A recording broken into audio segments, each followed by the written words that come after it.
JDS ಮತ್ತು BJP ಕಾರ್ಯಕರ್ತರು ಇಲ್ಲಿ ಇಷ್ಟು ದೊಡ್ಡ ಪ್ರಮಾಣದಲ್ಲಿ ಸೇರಿರೋದು ಈ ಚುನಾವಣೆಗೆ ಒಂದು ಆನೆಯ ಬಲವನ್ನು ತಂದುಕೊಟ್ಟಿದೆ ಅಂತ ನನ್ನ ಅನಿಸಿಕೆ. ಯಾಕೆಂದ್ರೆ ಏನೋ ಒಂದು ಕಡೆ ಇತ್ತು, ಜೆಡಿಎಸ್ ಮತ್ತು ಬಿಜೆಪಿ ಕಾರ್ಯಕರ್ತರು ಒಟ್ಟಾಗಿ ಸಭೆ ಮಾಡಿಲ್ಲ ಅನ್ನುವ ಒಂದು ಮಾತು ಬರ್ತಾ ಇತ್ತು. ಇವತ್ತು ನೀವು ಇಷ್ಟು ದೊಡ್ಡ ಪ್ರಮಾಣದಲ್ಲಿ 9 ಗಂಟೆ ಆದರೂ ಕೂಡ ಇಷ್ಟು ದೊಡ್ಡ ಸಂಖ್ಯೆಯಲ್ಲಿ ಸಮಾನದಿಂದ ಸಮಚಿತ್ತರಾಗಿ ನೀವು ಇಲ್ಲಿ ಕೂತಿರೋದು ತಮ್ಮ ಸಮಚಿತ್ತವನ್ನು, ತಮ್ಮ ಚುನಾವಣೆಯ ಬಗ್ಗೆ ನಮಗೆ ಇರತಕ್ಕಂಥ ಕಾಳಜಿಯನ್ನು ತೋರಿಸುತ್ತೆ.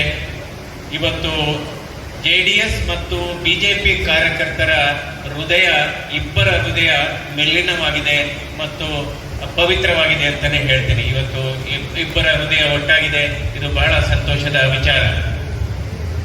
ಯಾಕೆಂದ್ರೆ ಟೀಕೆಗಳು ಸಾಯುತ್ತವೆ, ಆದರೆ ಸಾಧನೆಗಳು ಉಳಿಯುತ್ತವೆ. ಇದು ಬಹಳ ಮುಖ್ಯವಾದದ್ದು. ಟೀಕೆಗಳು ಸಾಯುತ್ತವೆ, ನಾವು ಮಾಡುವ ಒಳ್ಳೆಯ ಕೆಲಸಗಳು ಮತ್ತು ಸಾಧನೆಗಳು, ಉತ್ತಮವಾದಂಥ ನುಡಿ ಯಾವಾಗಲೂ ಅಮರವಾಗಿರುತ್ತೆ ಅಂತ ನಾನು ಈ ಸಂದರ್ಭದಲ್ಲಿ ಹೇಳ್ತೇನೆ. ಯಾಕೆಂದ್ರೆ ಕೆಲವರೆಲ್ಲ ಹೇಳ್ಬೋದು, ನಾವು ಹೆಚ್ಚು ಜೋರಾಗಿ ಗುಡುಗು ಸಿಡಿಲ್ ಥರ ನಾವು ಮಾತಾಡಿದರೆ ನಮ್ಮ ಶಕ್ತಿ ಜಾಸ್ತಿ ಅಂತ ಕೆಲವರು ಹೇಳೋರಿದ್ದಾರೆ. ನೋಡ್ಬೋದು ನೀವು, ನಾವು ಕೋರ್ಟ್ಗಳಲ್ಲಿ ಈ ಲಾಯರ್ಗಳು ವಾದ ಮಾಡಬೇಕಾದ್ರೆ ಅವ್ರ ವಾಯ್ಸು ಯಾವಾಗ ರೈಸ್ ಆಗುತ್ತಪ್ಪ ಅಂದರೆ ಕೇಸು ವೀಕ್ ಇದ್ದಾಗ ವಾಯ್ಸು ಜಾಸ್ತಿ ಆಗುತ್ತೆ. ಅದಕ್ಕೆ ಹೇಳ್ತೀವಿ, when case is weak voice is strong ಅಂತ. ಸೊ ಆ ರೀತಿ ಆಗಿದೆ. ಅದರಿಂದ ಈ ದೊಡ್ಡ ಗುಡುಗು ಸಿಡಲು ಮಾತುಗಳಿಗೆ ನಾವು ಯಾರು ಅಂಜೋ ಅವಶ್ಯಕತೆ ಇಲ್ಲ. ನೀವೆಲ್ಲ ಒಟ್ಟಾಗಿರೋದು ನಿಜವಾಗ್ಲೂ ಬಹಳ ಸಂತೋಷವನ್ನು ತಂದಿದೆ. ಈಗ ನೋಡ್ಬೋದು, ಮಳೆಯಿಂದ ಗಿಡಗಳು ಬೆಳೀತವೆ, ಮಳೆಯಿಂದ ಹೂಗಳು ಬೀಳುತ್ತವೆ ಹೊರತು ಗುಡುಗು ಸಿಡಿಲಿಂದ ಹೂಗಳು ಬಿಡೋದಿಲ್ಲ, ಹೂಗಳು ಅರಳೋದಿಲ್ಲ. ಅದನ್ನ ನಾವು ತಿಳ್ಕೋಬೇಕಾಗುತ್ತೆ, ಇದು ಬಹಳ ಮುಖ್ಯವಾದದ್ದು. ಹಾಗೆಯೇ ಮತ್ತೊಂದು ಸಿಹಿ ಸುದ್ದಿಯನ್ನು ನಿಮ್ಮ ಹತ್ರ ಹಂಚ್ಕೊತೀನಿ.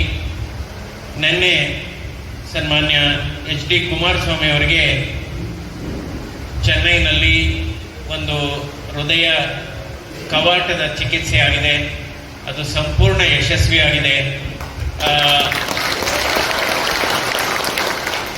ಅಂದರೆ ಈಗಾಗಲೇ ಅವ್ರಿಗೆ 2 ಬಾರಿ ಓಪನ್ ಹಾರ್ಟ್ ಸರ್ಜರಿ ಆಗಿತ್ತು.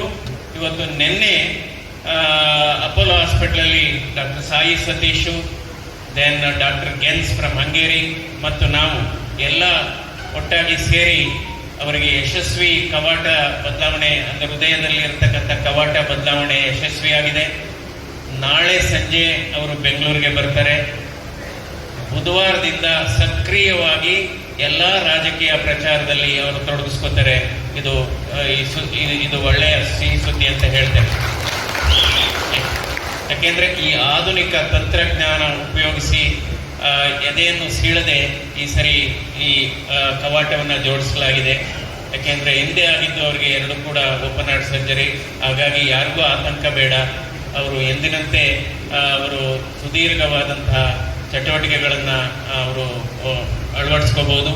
ಹೀಗಾಗಿ ಇವತ್ತು ನಾನು ಈಗಾಗಲೇ ಹೇಳಿದ್ದೀನಿ, ನಾನು ರಾಜಕೀಯಕ್ಕೆ ಬಂದಿರೋದು, ನಾನು ರಾಜಕೀಯ ಮಾಡಲಿಕ್ಕಂತೂ ಅಲ್ಲ. ನಾನು ಯಾವುದೇ ವ್ಯಕ್ತಿಗಳನ್ನು ಟೀಕೆ ಮಾಡಲಿಕ್ಕೆ ಹೋಗೋದಿಲ್ಲ. ನಾನು ರಾಜಕೀಯಕ್ಕೆ ಬಂದಿರೋದು ರಾಜಕಾರಣಿ ಆಗಲಿಕ್ಕಲ್ಲ, ರಾಷ್ಟ್ರಕಾರಣಿ ಆಗಲಿಕ್ಕೆ ಅಂತ ನಾನು ಹೇಳ್ತೇನೆ. ಏನು ರಾಜಕಾರಣಿ ಮತ್ತು ರಾಷ್ಟ್ರಕಾರಣಿಗಳಿಗೆ ಏನು ವ್ಯತ್ಯಾಸ? ರಾಜಕಾರಣಿಗಳು ಅಂದರೆ ಚುನಾವಣೆ ಸಂದರ್ಭದಲ್ಲಿ ಸಂಪರ್ಕಿಸುವುದು. ರಾಷ್ಟ್ರಕಾರಣಿ ಅಂದ್ರೆ ಏನಪ್ಪಾ ಅಂದರೆ ದೇಶದ ಬಗ್ಗೆ ಚಿಂತೆ ಮಾಡುವಂಥದ್ದು, ಯುವ ಪೀಳಿಗೆಯ ಭವಿಷ್ಯವನ್ನು ರೂಪಿಸುವಂಥದ್ದು ಮತ್ತು ಈ ದೇಶದ ಬಲಿಷ್ಠತೆಗೆ ಮತ್ತು ಎಲ್ಲ ಸುಭದ್ರತೆಗೆ ನಮ್ಮಲ್ಲಿ ಇರತಕ್ಕಂಥ ಸಲಹೆಗಳನ್ನು ಮತ್ತು ಆಲೋಚನೆಗಳನ್ನು ತಲುಪಿಸುವಂಥದ್ದು. ಹಾಗಾಗಿ ಇವತ್ತು ನಾನು ಸುದೀರ್ಘ 35 ವರ್ಷ ನಾನು ಹೃದ್ರೋಗ ಚಿಕಿತ್ಸಾ ವ್ಯವಸ್ಥೆಯಲ್ಲಿ, ಹೃದ್ರೋಗ ಚಿಕಿತ್ಸಾ ಆರೋಗ್ಯ ಕ್ಷೇತ್ರದಲ್ಲಿ ನಾನು ಸೇವೆಯನ್ನು ಸಲ್ಲಿಸಿ ಬಂದಿದ್ದೇನೆ. ಅಂದರೆ ಅವಧಿ ಮುಗಿಸಿ ಬಂದಿದ್ದೇನೆ. ಅದು ವಿಸ್ತರಣೆಯ ಅವಧಿಯನ್ನು ಕೂಡ ಮುಗಿಸಿ ಬಂದಿದ್ದೇನೆ. ನಾನು ಯಾವುದೇ ಮಧ್ಯದಲ್ಲಿ ನಾನು ಬಿಟ್ಟು ಬಂದಿಲ್ಲ. ಅದರಿಂದ ನಾನು ರಾಜಕೀಯಕ್ಕೆ ಬರಲಿಕ್ಕೆ ಹಲವಾರು ಪಕ್ಷಾತೀತವಾಗಿ ಹಲವಾರು ಜನ, ಕೇವಲ ನಮ್ಮ ರಾಜ್ಯದಿಂದ ಅಲ್ಲ, ಬೇರೆ ಬೇರೆ ರಾಜ್ಯಗಳಿಂದ, ಒರಿಸ್ಸಾ, ಬೆಂಗಾಲ್, ಡೆಲ್ಲಿ, ರಾಜಸ್ಥಾನ್, ಮಧ್ಯಪ್ರದೇಶ್, ಕೆಲವರು ಅಮೆರಿಕದಿಂದ, ಕೆಲವರು ಇಂಗ್ಲೆಂಡಿಂದ, ಕೆಲವರು ನ್ಯೂಜಿಲೆಂಡಿಂದ, ಕೆಲವರು ಆಸ್ಟ್ರೇಲಿಯಾದಿಂದ ನಮ್ಮ ಜನರು ಇಲ್ಲ, ನೀವು ಮಾಡಿರ್ತಕ್ಕಂಥ ಆರೋಗ್ಯ ಕ್ಷೇತ್ರದಲ್ಲಿ, ಅದರಲ್ಲೂ ಹೃದ್ರೋಗ ಚಿಕಿತ್ಸಾ ಕ್ಷೇತ್ರದಲ್ಲಿ ನೀವು ಮಾಡಿರತಕ್ಕಂಥ ಸುಧಾರಣೆ ಮತ್ತು ಎಲ್ಲ ಕಡು ಬಡವರಿಗೂ ಕೈಗೆಟುಕುವ ಥರದಲ್ಲಿ ಚಿಕಿತ್ಸೆ ರಿಯಾಯಿತಿ ಕೊಡ್ತಕ್ಕಂಥ ಈ ವ್ಯವಸ್ಥೆಯನ್ನು ನೀವು ಕೇವಲ ರಾಜ್ಯಕ್ಕೆ ಸೀಮಿತವಾಗಿರಬಾರ್ದು. ಬಹುಶಃ ನಿಮಗೆ ರಾಷ್ಟ್ರೀಯ ಮಟ್ಟದಲ್ಲಿ ನಿಮಗೆ ಅವಕಾಶ ಸಿಕ್ಕಿದರೆ ಅದು ಇಡೀ ದೇಶಕ್ಕೆ ನಿಮ್ಮ ಆಡಳಿತ ಇದು ಸಿಗಬೇಕು. ನಿಮ್ಮ ಕಾರ್ಯವೈಖರಿ ಹೃದ್ರೋಗ ಕ್ಷೇತ್ರ ಮತ್ತು ಆರೋಗ್ಯ ಕ್ಷೇತ್ರದ ಸುಧಾರಣೆಗಳು ನಮ್ಮ ಭಾರತ ದೇಶಕ್ಕೆ ಸಿಗಬೇಕು. ನೀವು ಲೋಕಸಭೆಗೆ ಸ್ಪರ್ಧೆ ಮಾಡಬೇಕು ಅಂತ ನಿರಂತರವಾಗಿ ನನ್ನ ಮೇಲೆ ಒತ್ತಡ ಹಾಕಿ ಕೊನೆಗೆ ಒಂದು 3 ವಾರ ಸಮಯ ಕೇಳಿ ನಂತರ ನಾನು ಈ ಗ್ರಾಮಾಂತರ ಕ್ಷೇತ್ರದಿಂದ ನಾನು ಸ್ಪರ್ಧೆ ಮಾಡಲು ತುಂಬ ಹೃದಯದಿಂದ ಒಪ್ಪಿದ್ದೇನೆ. ಯಾಕೆಂದರೆ ನಿಮ್ಮ ಎಲ್ಲರ ಆಶೀರ್ವಾದ ಬೇಕು.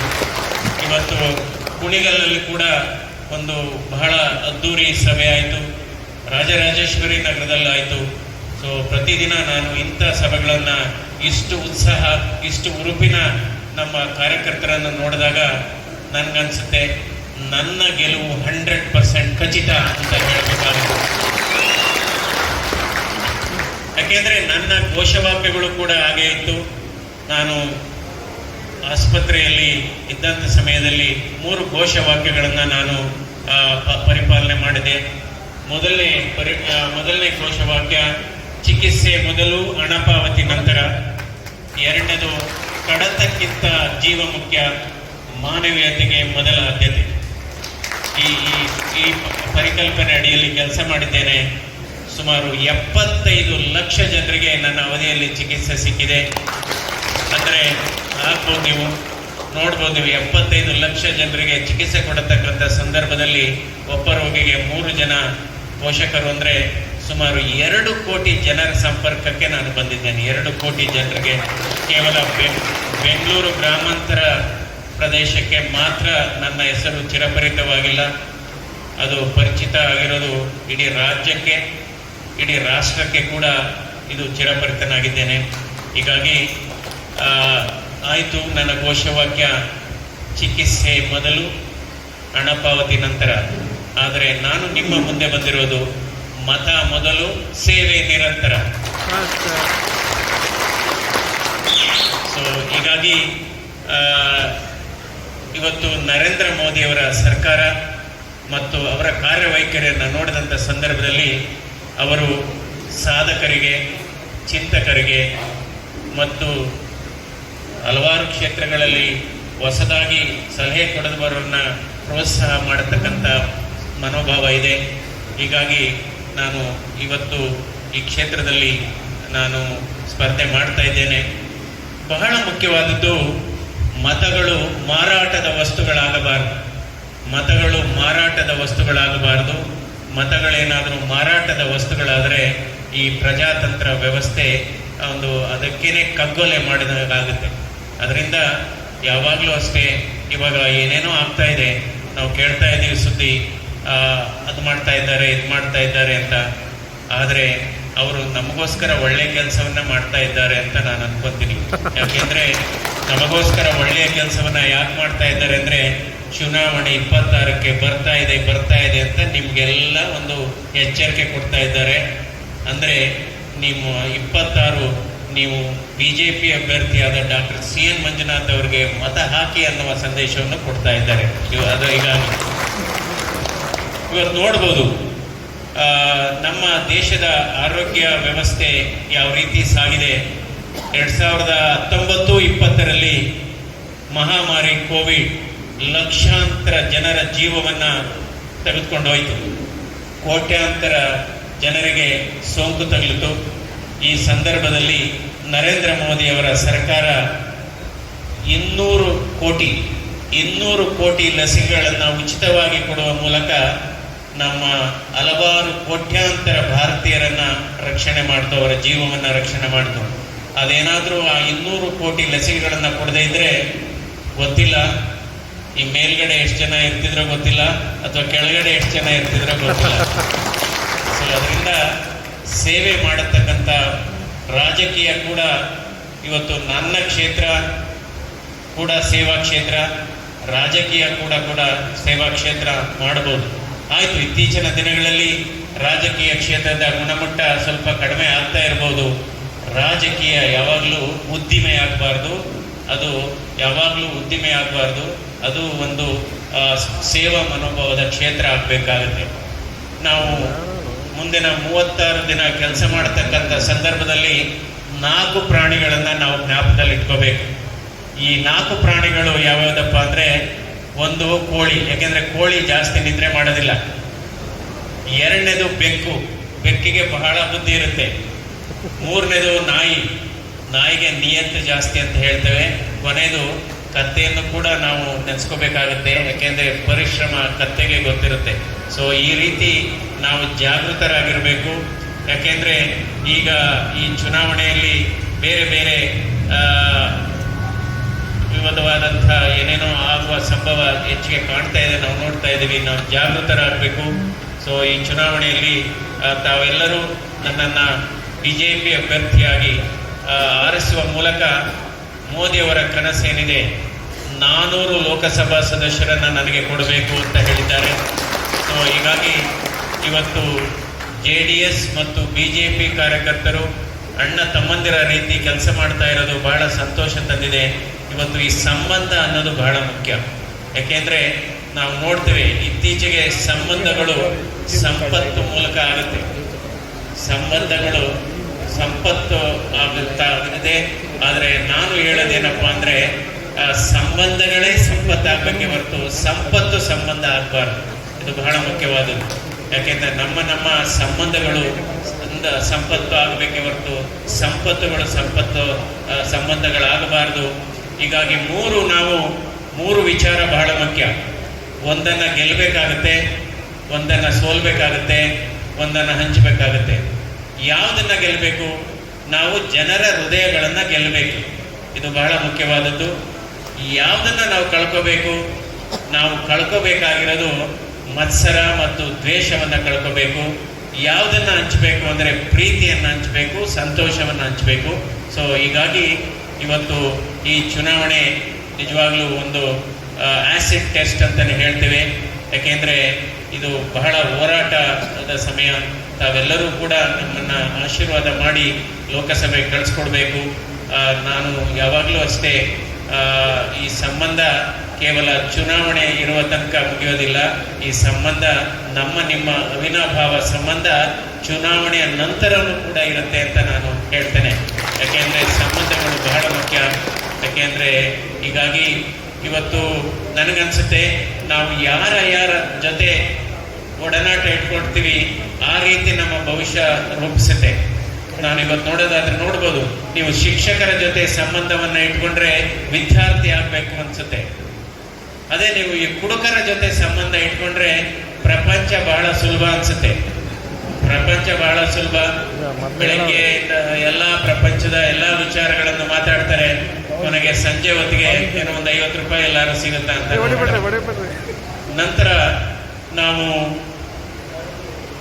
ರಿಯಲ್ ಎಸ್ಟೇಟ್ ಅವ್ರ ಜೊತೆ ಸಂಪರ್ಕ ಇಟ್ಕೊಂಡ್ರೆ ಏನಪ್ಪ ನಾವು ಓದಿದ್ದೆಲ್ಲ ವೇಸ್ಟ್ ಆಗೋಯ್ತು, ನಾವು ಹಣ ಮಾಡಿರೋದು ಸಾಲದು ಅನ್ಸ್ಬಿಡುತ್ತೆ. ಅದೇ ರೀತಿ ನಾವು ಸರ್ಕಾರಿ ಅಧಿಕಾರಿಗಳ ಜೊತೆ ಹೆಚ್ಚು ಸಂಪರ್ಕವನ್ನು ಇಟ್ಕೊಂಡ್ರೆ ಏನೋ ಪ್ರಪಂಚ ನಿಧಾನ ಅನ್ಸುತ್ತೆ.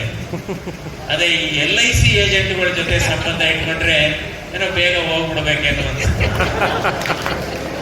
ಅದರಲ್ಲೂ ಕೂಡ ನಾವು ಯೋಧರ ಜೊತೆ ಸಂಬಂಧ ಇಟ್ಕೊಂಡ್ರೆ ನಾವು ಮಾಡಿರುವ ತ್ಯಾಗ ಬಹಳ ಕಡಿಮೆ ಅನ್ಸುತ್ತೆ. ಯೋಧರ ಜೊತೆ ಸಂಬಂಧ ಇಟ್ಕೊಂಡ್ರೆ ಇದು ಬಹಳ ಮುಖ್ಯವಾದದ್ದು. ಅದೇ BJP ಮತ್ತು JDS ಕಾರ್ಯಕರ್ತರ ಜೊತೆ ಸಂಬಂಧ ಇಟ್ಕೊಂಡ್ರೆ ಬಹುಶಃ ನಾನು ಕೂಡ ಕಾರ್ಯಕರ್ತ ಆಗಬೇಕಾಗಿತ್ತು ಅನ್ಸುತ್ತೆ. ಇದು ಬಹಳ ತಮ್ಮೆಲ್ಲರಿಗೂ ಶುಭರಾತ್ರಿ, ಒಳ್ಳೆಯದಾಗಲಿ.